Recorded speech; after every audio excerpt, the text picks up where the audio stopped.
Hey guys, welcome back. Our project today is we're going to be playing around with a little bit of wood I got left over from doing a face grain cutting board. I'm going to put a little intro to the shop that I found in Cantonment, Florida.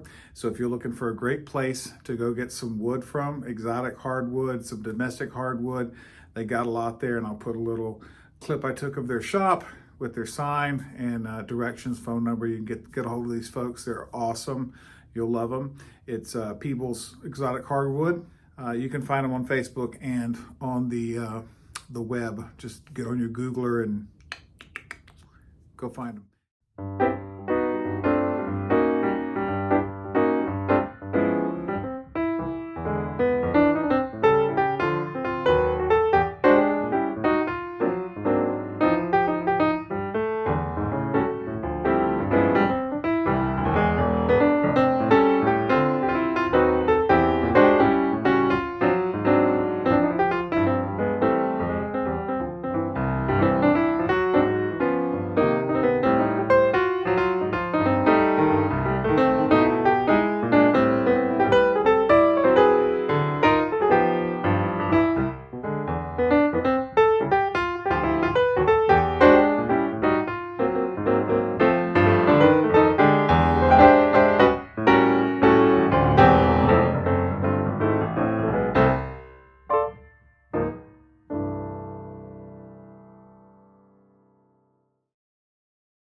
How many of you guys in elementary school put Elmer's glue on your finger and then peeled it off and told your teacher it was skin?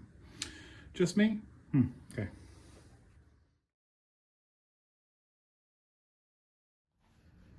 Loud noises incoming.